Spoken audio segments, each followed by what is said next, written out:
like, share, and subscribe, and ring that little bell. Ring the little bell so you're notified when new videos drop. So the big, what are they called again? The egg timer things. Sand timers, the two big globes that connected together. You turn them upside down, there's sand in them. I'm sure there's a name for those things, but whatever they are, it's been turned over, and we see the sands of time trickling away to what I think is going to be good Doctor Who. The countdown's on, right? The countdown's on till November 23. We got a year to go. I think we got about a year to go. What are we going to see, right? What is coming up? Who knows? Who knows or dares to dream? Well, we do, right? We do. So we're going to go over everything we know about the upcoming 6th anniversary, not the Shooty Gut era, but the 6th anniversary. And then, maybe we'll go a little bit further as well, and we're going to talk about the current current news, which may buffet the 6th anniversary, and again, Doctor Who in general. So before we get into all of that, can you hit the like, share, and subscribe button? All those things are very, very, very good. I'm doing a lot of shorts right now. YouTube likes me doing shorts, right? I've been doing, they're like 1 minute videos. I kind of like, if you're scrolling, if you like, I don't watch shorts. I don't do TikTok. I really should start a TikTok account because it's the same bloody video file. Why not? If I'm putting it one place, I might as well put it in the other place as well. But I'm also put it on Instagram. But my engagement's been way up. My subs are up there, like 300% increase over the last month, because I'm doing shorts. So I'm doing a lot more of those. If you can like, share, and subscribe them, that was really helpful. You come to my videos, you expect to be entertained. I just give you a bunch of work to do, right? Give you some homework. Can you click this, click that? Okay. If nothing else, can you hit the subscribe button? That'd be great. Actually, scratch that. If nothing else, write me a big check and send me your money, okay? If nothing else. But if that's something you don't want to do, in that case, you can click the subscribe button. I think the subscribe button is a better deal. But, you choose which one you want to do. Like, share, subscribe, comment, sign up my Substack, my email newsletter, follow me on Instagram, on Twitter, on all these things. Just fill your life. Fill your life with a bit of Rabbi. Have you ever had any Rabbi in you? Would you like some? I don't think I've ever used that line in real life. I'm still waiting, right? I'm still waiting. Fine, like, share, subscribe, comment. Let's start looking at the news. So the big news, big news before we get into the rumors and speculation, which I think is really quite important, is this one over here. This dropped about maybe 5 hours ago, right? Not long at all. Breaking, Bob Chapek leaving Disney and Bob Iger is returning as CEO. So what, who cares, right? This is from Pirates and Princesses. This is, what's the name of their YouTube channel? Geeky Sparkles. Clownfish TV, right? Clownfish TV. So this is their website. They are a bit Disney obsessed. I was as well. I used to live in Florida, and I would go to Disney all the time. I bet we would get on if we met each other. We probably did know each other. Anyway, I digress. So what? Who cares, right? This is like businessy stuff. Why does it matter? Well, it matters because of this. Bob Iger, the former CEO, former and returning CEO, was really the architect, in my opinion, of much of Disney's woes today. Disney, their stock price is in the toilet, right? They're in free fall. My opinion as to why they are in free fall is because their product just isn't working with the audience, right? They acquired brands like Star Wars and Marvel, the MCU, because they saw they didn't have enough male-orientated brands, and they bought them and they instantly turned them into female-orientated brands. Not that they believe in gender anymore.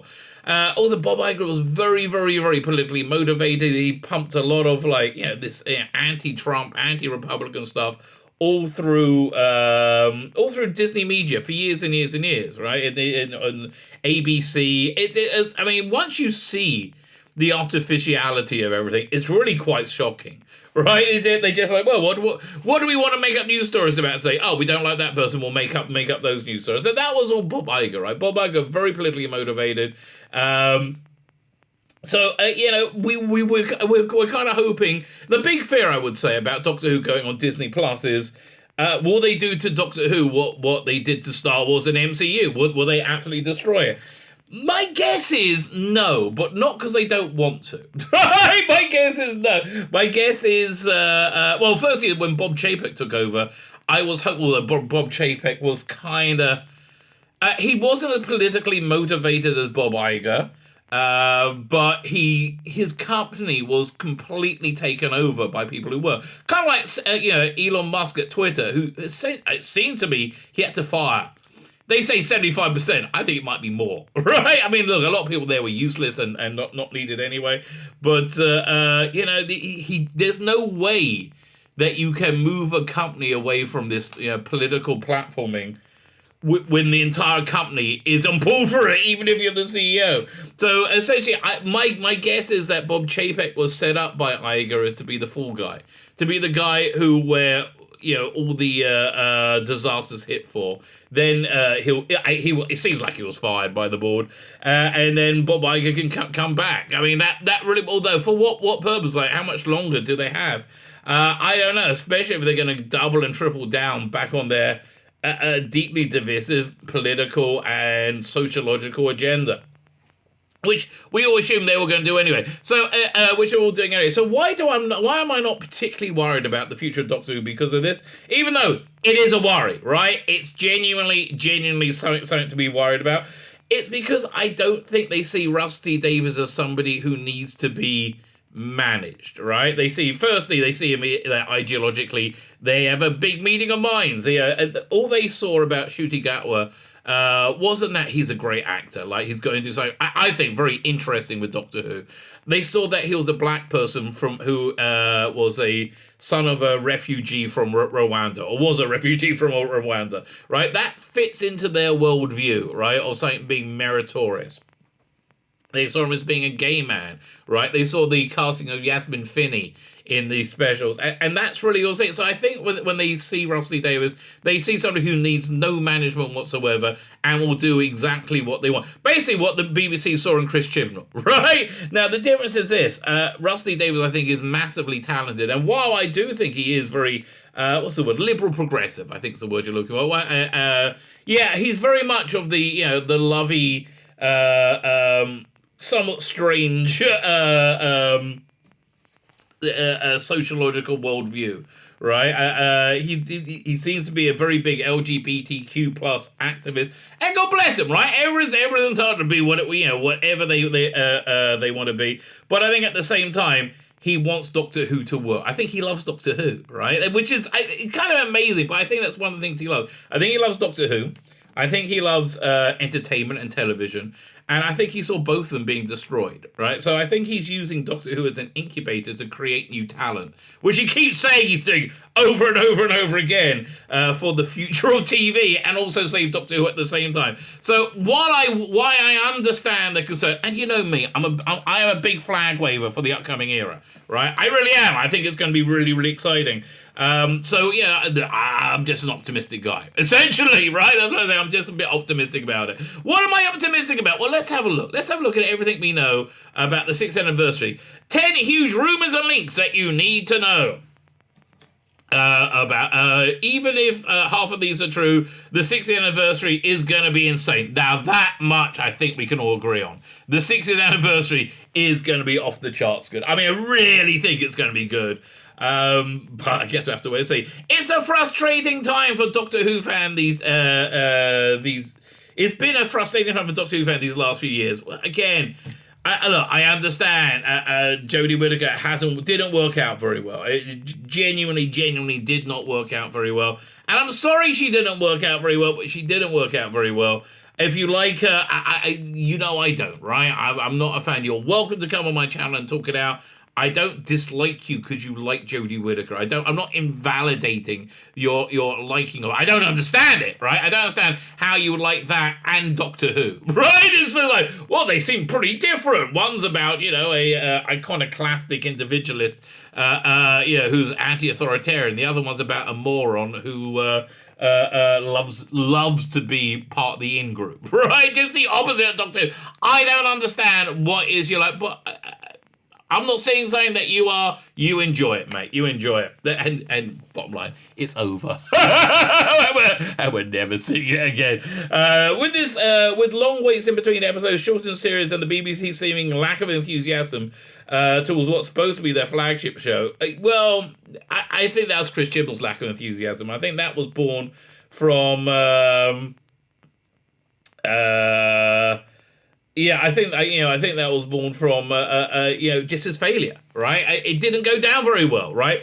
If you watch his interviews in before making season 11 and 12, especially the San Diego Comic Con with Jodie in it, and she was on the fashion show, she was like, "Oh, look at me, I'm Doctor Who. Oh, break the glass ceiling. Oh, Icky Thump. Oh, look at me." That bravado kind of melted away, didn't it? Like almost completely, and they vanished from sight. Right after that, they only had curated appearances with crowds they could control. No more the Tom Baker hanging outside a children's bookstore, whoa, surrounded by 1,000 children. As he surreptitiously as a swift pint in the back room.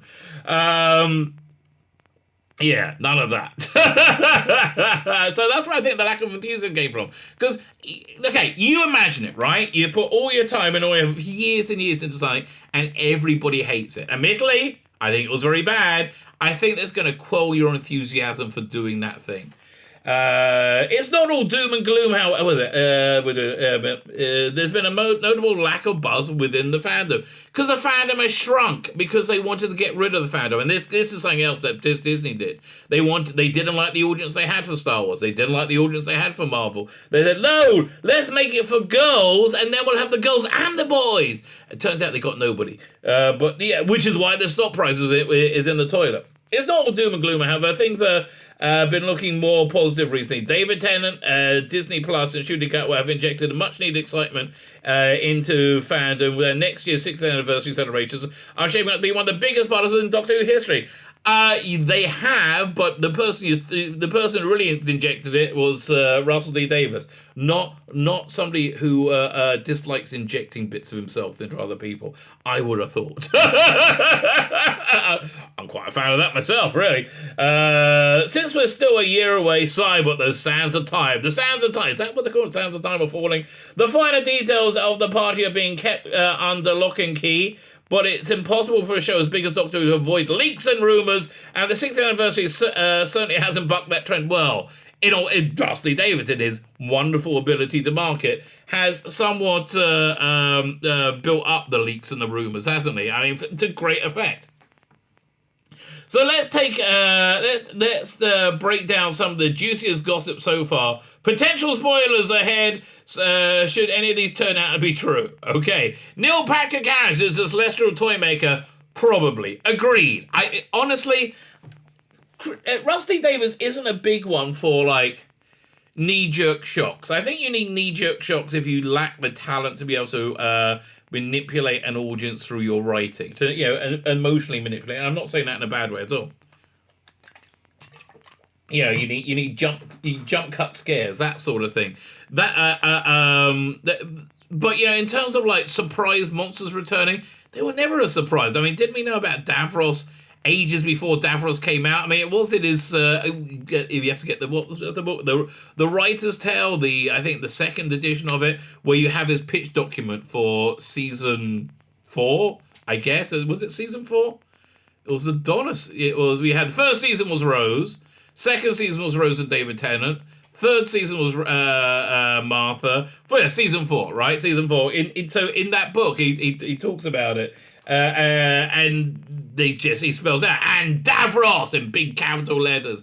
These things aren't really like they're not jump scares, right? They're actual revelations. But it seems reasonable to me that Neil Patrick Harris would be playing the Celestial Toymaker, right? And if it's not Celestial Toymaker, it's probably some kind of relation to that. They mentioned him one time, isn't it? Wasn't Celestial Toymaker part of the Tricksters Brigade from Sarah Jane Adventures? So we've had reality-altering villains more than once, which I think this is. And look, let's face it, he looks a bit Toymaker-y, doesn't he? In his publicity still. And he looks like a insanely powerful ethereal being. He looks like the Celestial Toymaker, right? He looks like the Celestial Toymaker. By the way, if you want more Celestial Toymaker, may I recommend Big Finish? They did a adaptation of the 6th Doctor Celestial Toymaker story, which got cancelled for season 24, The Nightmare Fair. That's about the only good cancelled story, right? That's right. They have David Bilali, is that his name? Play it. He's the guy who played the villain in Robots of Death, right? And so they played in a few more audios. Magic Mousetrap was a very good one, and I think there was a third. I can't remember, with the Eighth Doctor and Charlie Parlow. So you want more Toymaker? Go right there. So here we are. When Neil Patrick Harris' casting was announced in June, we were told nothing other than the role than an interesting tease from Russell T Davies himself. Neil Patrick Harris, welcome to Cardiff, playing the greatest enemy the Doctor has ever faced. That could well be the Celestial Toymaker, right? It was a bold statement with the greatest enemy line, immediately bringing to life one of the likes of Master, Omega, and Rassilon. Iconic adversaries who rank among the most powerful beings in the Doctor Who universe. But the character who Harris is actually playing, if fan theories and on-set leaks are to be believed, is a lot more unexpected. Well, not really, right? It's not really. And honestly, it's all about, if you can see over here, it's from this this leak that was posted with the sign saying Toymaker of the Year, right? And there's also like a toy emporium. Yeah, it's all very like Celestial Toymakery, like circusy stuff. The various signs point I'm playing the Celestial Toymaker, an immortal trickster who hasn't been seen since 1966. Yes and no. The press shot of Harris saw him. That came with the casting announcement picture above, saw him dressed as an actual Toymaker. If that wasn't even another sign reading Toymaker of the Year was pictured on set a few months ago. I think it probably is a Celestial Toymaker. Now, I've said this in any opportunity I have to say it. I'll always say it. My feeling is the Jodie Whittaker Doctor wasn't real, right? That Jodie Whittaker Doctor was a Earthstats Doctor in a pocket dimension created by the Toymaker to weaken the Doctor enough to be able to imprint his David Tennant puppet on top of whatever the regeneration. I think after that goes, Ncuti Gatwa will be revealed to be the real, in my mind, 13th Doctor, right? But what do they call it, the 14th, 15th? I think they're going to find some kind of plot reason to stop numbering the Doctors, right? Which is probably good. There's so many of them now, it's getting kind of silly. Granted, these things can be red herrings. Yeah, Russell T Davies doesn't normally do that, right? He does it in a different way, but doesn't normally do it like this. Intending to lead us down the wrong path. I mean, yeah, he did that with was it production notes when he wrote before Christian left. Said, yeah, how's David Tennant back? Is it a forgotten story? He gave you a few options there, and one of those true, right? That's the sort of thing he would do, not something like this. I mean, unless I'm wrong. He's one of the smartest guys in business and well aware the tiniest things will be pounced on by fans. Yes. He does know how to use fandom very well, right? I've been saying often now that Russell T Davies is a weird amalgamation of Barry Letts, Philip Hinchcliffe, Robert Holmes, and John Nathan Turner, right? There's a good 30% John Nathan Turner in there, right? He knows what he's doing. At face value, Celestial Toymaker seems like a safe bet. I tend to agree with you. I do indeed tend to agree. I think that's a reasonably safe bet. Fine, so that's number one. Number two, Bernard Cribbins is back as Wilf. His last appearance. Oh, heartbreaking. We love you, Bernard, mate. We love you, Bernard Cribbins, and we've loved you. I think you know what? Everyone's always loved you, right? Everyone who's had any connection with you loved you, and it was very, very clear. I love the stories of people how it was. I think Russell T Davies. Was it Russell T Davies or David Tennant talking about how Bernard Cribbins would just phone up for a chat and say, "Oh, I'm gonna go now, toodle pip," and he would always be doing crazy things like. What? Yes, I also did a obituary by Russell T Davies that he phoned up Bernard, I think, to take this role, right? And his wife was like, Bernard can't come to the front right now. He's shooting starlings out of the bedroom window. And then he says he hears gunfire in the background. This sounds like Bernard Cribbins, right? Look, Bernard, you've been an awesome entertainer your entire life. You brought so much happiness to so many people, especially people of my generation. We saw you in Jack and Ori, saw you in the Wombles. It's essentially good nature. It just shines through, right? Although I said the same thing about Rolf Harris, so yeah, I could be wrong about about things, but thank God. But that's the thing. Bernard Cribbins made it through his whole life without being part of the weird cabal of 70s paedophiles that we know about, right? Which is quite 70s paedophiles in entertainment. And man, there were a lot of them. Whoa. Don't get Gary Glitter and Jimmy Savile together. That's all I'm saying. It's not good. Not good for the population. Donna Noble's family was a big part of the original run. So it always seems likely that if she ever did return, then Will, Sylvia, and husband Sean would tag along with her. Well, we all forgot about Sean. He appeared in it literally for like what, a blink and you miss it in the last episode. Yeah, but nobody thought she was ever coming back because the meta crisis, Dr. Donna, she'll burn up and she's gotten everything. And although Rusty Davis will just write his way around it. It's not hard. And though these characters weren't part of the announcement and that Catherine Tate will be back on set, have confirmed that Noble is indeed along for the ride with ride for the Dr. Donna is going on the 6th anniversary. Sylvia and Sean were spotted walking towards the TARDIS with the Doctor, while Wilf, now in a wheelchair, was seen being pushed down a busy street. Yeah, that was part of the location footage. Right, with Wilf being one of the most beloved companions of the show, it's a particularly exciting. Oh man, he was with him when he regenerated. Right, but that's going to be really heavy. I forgot about that. He was not 4 times guy. Right, and look, if you want to burst into tears, you watch that regeneration again. Bernard Cribbins and David Tennant knocking out the park. In the show's particular shows, with Cribbins' death meaning the 6th anniversary is his final performance, and it's so perfect, right? It is so perfect. This is his final performance. We're intrigued to see how Rusty David caps off the journey. I will be very surprised if it's not dedicated to the memory of Bernard Cribbins. There will be a lot of snails in the audience when his final scene plays out. Yes. Oh man, I hope there's some form of Doctor Who Confidential coming back, isn't it? David Tennant has teased other surprise appearances. Yes. Now, who do you think? Sadly, I don't think Capaldi's ever coming back. Nor Eccleston. And you had Dave Bradley as the first Doctor, and Paul McGann, and Sylvester McCoy, and Colin Baker.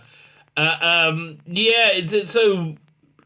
That just happened in Power of the Doctor. Would that happen more? I don't know. I can certainly see them popping in here and there. I mean, Matt Smith is the one I'm really hoping for. One I'm hoping for is I was going to say Capaldi, right? That's what I'm really genuinely hoping for. But I think Matt Smith is the most likely contender. But yeah, he said, the only stuff you saw was on the street. You didn't see what was in the studio, which was a much bigger deal, right? From the 3 Doctors in 1973 to the Dare the Doctor in 2013, the Doctor Who specials typically feature multiple Doctors butting heads. Yes, but for the 6th only David Tennant has been confirmed thus far, with Ncuti Gatwa also being teased in the first look trailer. Again, I think the regeneration was really Ncuti Gatwa, and then imposed above was David Tennant, like stamped on it, right? Though Gatwa being the 15th Doctor, meaning he comes after Tennant's 14th Doctor, is hard to say whether he'll have a sizable role in the 60s or not. Maybe a scene. Something like that. I think we're going to see him at Christmas, though. Oh, man, Christmas is going to be good this year. Speaking of which, okay, my wife's away. Gets back, her plane just landed, thank God. Gets back shortly. So I was just like making sure everything's clean and tidy around, looking at, and I was like, putting plates away and things like that. And I opened up a cupboard and I saw that's where my wife keeps the mincemeat. Mincemeat is like basically weird rancid jelly jam, jelly in America, jam in England, made out of fruit that you peel and stuff like that you use to make mince pies. I couldn't resist. It's getting close to the season. I gave it a little sniff. Oh God, so good. So yeah, it's gonna be a Christmas to look forward to. Shooting gut where it's hard to say whether it's been 6 or not. So, is 23 going to be light on returning doctors? Perhaps, but the far more hopeful scenarios, as hinted by David Tennant, there are more surprises in store. Again, this is my fanish soul hoping against hope, but wouldn't it be great if Peter Capaldi comes in? Right? Wouldn't that be fantastic? Speaking at Fan Expo Boston in August, Tennant admitted the only reason his return was announced was because he was due to film outdoors, and that a lot more exciting stuff with other people was recorded in secret. David, don't do that to us, mate. We're getting too excited. We were slightly unfortunate or fortunate in that we were filming some of the scenes that were in public, so it had to be admitted we were in it. I don't think it really hurt you to admit that you were in it, right? I don't think it hurt, although, could you imagine if Jodie Whittaker regenerated into David Tennant and nobody saw it coming? I mean, we all saw it coming and the press still had a conniption, right? So it will be admitted that we're in it. So most of what's been filmed with other people has all been inside. So there's a lot more stuff coming, and I think it's all very exciting. Other people could mean anything, sure, but it does seem to refer to doctors, companions, and other major characters get people buzzing. I mean, it does look like Meet the Beeps coming back, so there is that. One of the episodes is set in the 1920s. Well, that's the... it is. I was going to say, one of the... I thought you were talking about the 1947 Roswell. I thought that's a shooting episode. Yeah, no. Yeah, because we saw the location footage where they dressed it for the 1920s. We're going to see it right now. In fact, rather than getting a single episode with 6, we're getting 3. Yeah, and I'm looking forward to Doctor Who magazine in January, continuing the story of how it came... Well, the official story, right? Which I don't think is the whole story, shall we say? I think there's a little bit more going on that we know about. Rather than getting a single episode for the 6, we're getting 3 with Hooniverse veteran Rachel Talalay. Oh, I love Rachel Talalay. Helming episode 1. Newcomers Tom Kingsley and Chaya Button. Oh, sorry, not Chaya. Shayna Button, maybe. Directing episodes 2 and 3 respectively. Very little is known about the plots of these episodes other than some vague hints. Other than some vague hints here and there. But one did I managed to glean, again, thanks to leaked pictures on set, is that one of them is set in the past. Yes, maybe part of one of them anyway. We know there are scenes, right? Set in the 1920s. Looked like the past. Was it 1920s? I can't remember actually. Where the entire episode or a portion of the episode, a bunch of extras were spotted on set in Bristol clothing, with a sign containing Friday the 30th of October 1925. Well, that does give it away a little bit, doesn't it? That does give it away. I see that you can just see there, Mr. Emporium, toys and treats or something it says on it. Oh, yes, but that was very Toymaker-ish. Considering the sign right next to the shop is called Mr. Emporium, the period said it could be one of the Toymaker tricks, assuming that he's involved. I think it's a fair assumption, right? I do think it's a fair assumption. Mel Bush might be returning. Well, we already saw a return for Power of the Doctor. So, there's a lot of times when you have rumours kind of like merging into one another. I would love her to be returning, frankly, and I think I thought Sophie Aldred was fantastic in Power of the Doctor. I would like to see more Bonnie Langford as well. A friend of the 6th or 7th Doctor, Mel Bush, was last seen as a companion support group, The Power of the Doctor. But if some of the dialogue spoken by Catherine Tate in the 6th anniversary special is to be believed, then Mel might be back on the screens again in 2023. What about Mel? Tate appears to say as she steps out the TARDIS in an on-set video. Oh yeah, she's brilliant, isn't he? Responds David Tennant, who sounds like he hasn't he hasn't lost his step since 12 years ago. I missed that. Oh, it's interesting. Not sure. We could be hearing the dialogue incorrectly, and even if we are, Mel doesn't automatically mean Mel Bush. Hope it does though, right? I really do.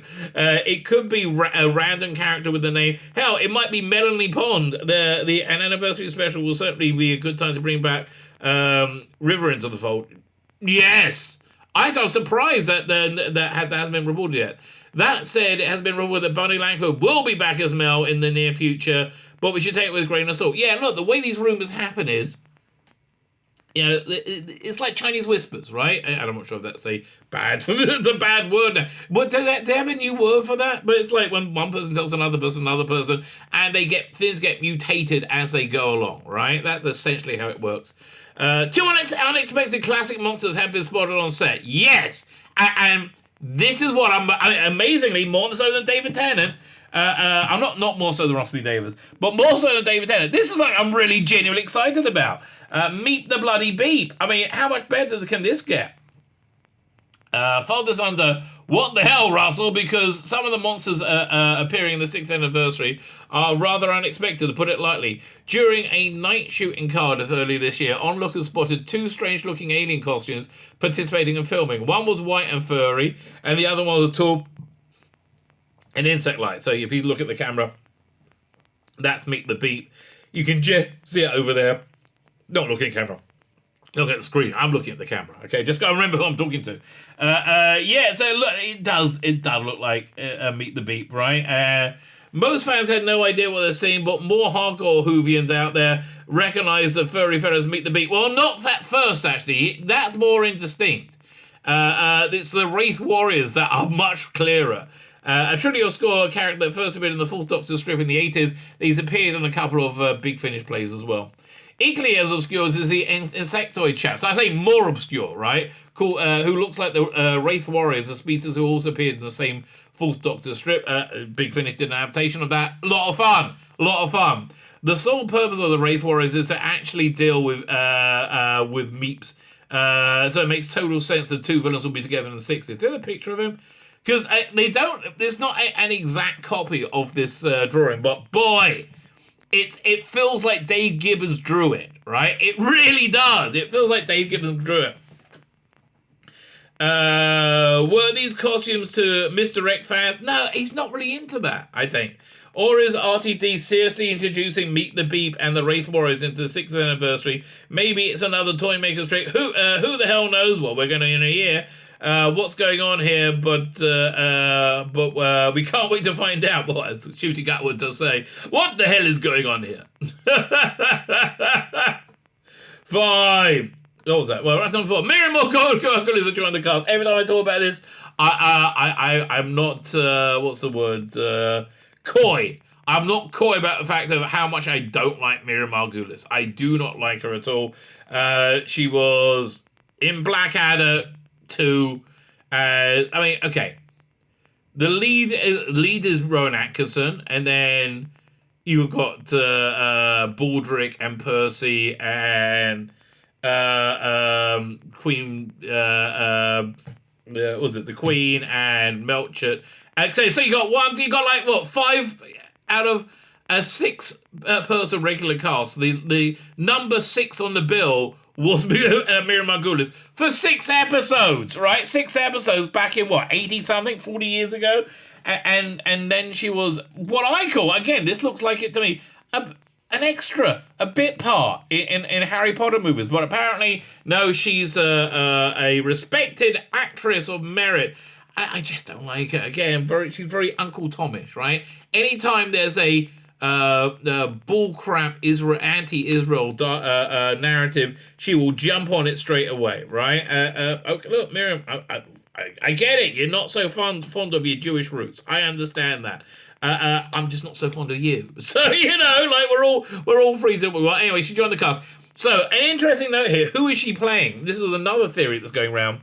If you remember Russell's last episode, the End of Time, we had this strange woman there who was a renegade Time Lord, a renegade against the Time War era Rassilon and didn't want to do something. And they ended up having their hands covering their face, like that, intimating that they would somehow become the Weeping Angels, and it was also the Doctor's mother.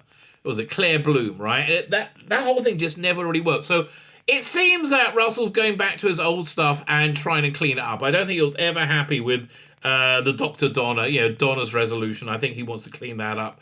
And I think he wants to try and work out what was going on with that as well. I think he was trying to set something up for Moffat, which Moffat then dropped. But I think that seems to be a reasonable theory to me. When Neil Patrick Harris, Bernard Cribbins, Catherine Tate, the cast for the 6th anniversary was already looking exciting. But if recent rumour is to be believed, we have yet another big name is being added to the line. Again, how is she a big name? Really? How? According to the Sun, Mira Margulis will be playing a substantial guest appearance in one of next year's episodes. If you want to be the type of person who says, I can't watch something if there's somebody in it who I disagree with or I dislike or they have a position that I don't agree with, or you feel they're immoral in some way or another, then you're not watching anything ever, right? So I'm going to watch it, obviously. Her role can prove... Margaret has a decade-long acting career across big and small screens, and is perhaps most famous for Professor Sprout in the Harry Potter movies. Honestly, how much screen time did she have across all those movies? Like 10 minutes, maybe? Okay. Her role, this should be, should this rumor prove accurate, is being kept under wraps on now, but the Sun sources did add this bit of detail. Oh, the show's creator felt it was such a great character in real. She was such a great character in real life. She will be a natural choice to play the character. She will have on the sci-fi show, which the BBC are keeping a closely guarded secret. Doctor's mother, okay? The Doctor's mother. That's who I think she's playing. It's basically a mean to predict the Rani at this point. No, I don't see it being the Rani, but we could totally see Margulis playing a cheekier version of the character. But of course, she could as easily playing an original RTD creation. Notice how nobody's suggesting Romana. It's like, that would be strange. Stephen Moffat will write an episode. What? No, Stephen Moffat won't write an episode, I thought. What?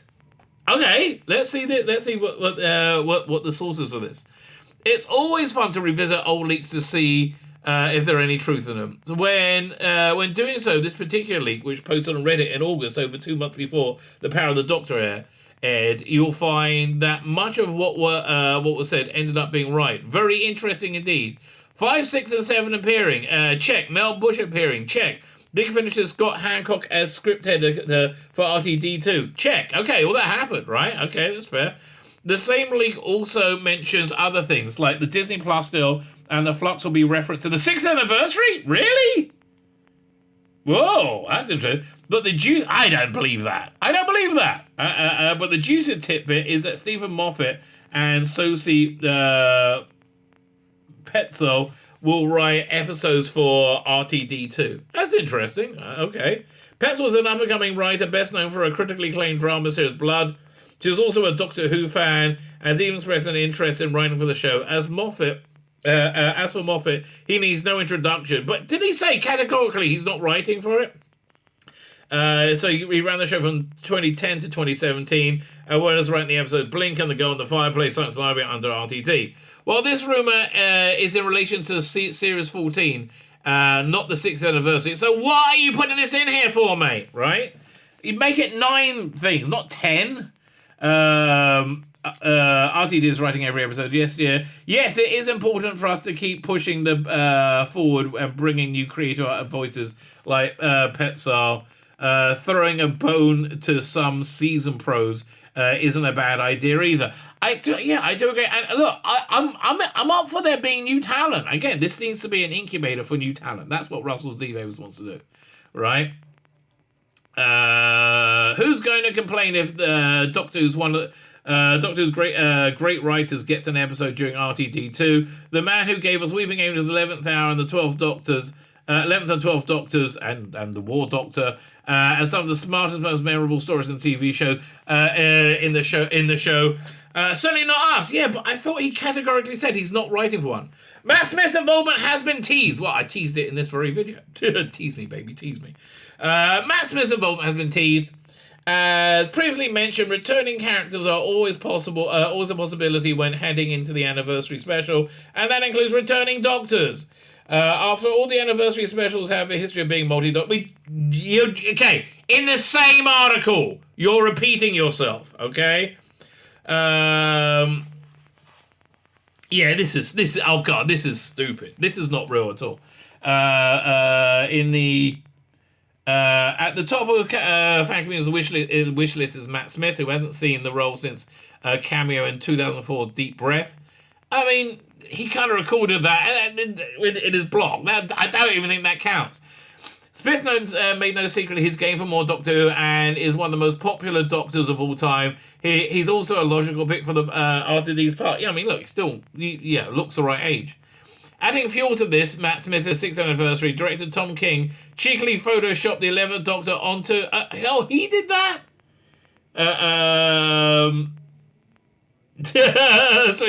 So he photoshopped it. Tom Kingsley trolls fandom by posting a Photoshop of Matt Smith. I can't believe that anything happens without RTD say so, right? I really genuinely can't imagine that. We're not sure Kingsley is clearly messing with fans here, but he could also be an element of speaking the truth. Sneakily hidden under a cover of joke. Remember, RTD started posting about RTD2 right before his announcement. His return was announced. With classic Doctors getting plenty of time to shine and power the Doctor, it would be fitting to see modern Doctors getting the same treatment in 2023. And speaking of which, I would love Matt Smith, right? I would love Matt Smith to be in it. Other new Doctors might be involved. The chances of Christopher Eccleston are basically zero, right? Basically completely zero. Little to no chance whatsoever. He fell out specifically with Russell T Davies, right? And that whole production. He's never going back. He is doing I believe, a big finish release with the late lamented David Warner, or blessed memory, for the 60th. Again, that was a leak from David Warner. The fact that classic Doctors are featured prominently in the Jodie Whittaker finale arguably takes them out the running for an appearance in the 6th anniversary. Sadly, yes, I believe that, but who knows? Actually, no, because it's like it didn't happen, the 60th anniversary. Nobody really watched it. Everyone's going to watch this, right? This is going to be huge. If this is the case, modern Doctors, along with Tom Baker's fourth, are the only players left on the board. Interesting, Chris Timbrell recently hinted in their chat with The Mirror, where he stated he didn't use any new Who Doctors in Power of the Doctor because I didn't want to tread on anything that might be happening in the future. Oh, okay. So, look, I would love it to be Capaldi, wouldn't you? And automatically means the 6th anniversary will feature the likes of Eccleston, Smith, Capaldi, and Whittaker. I do not think so at all. Or even David Tennant, the 10th Doctor, as well as the 14th. That, I think, is more likely. Chibnall likely has no idea what RTD had planned for the 60s when he wrote Power of the Doctor. Yes, but he's a bit of a BS artist, isn't he? But, okay, one thing Chibnall said that really irritated me was when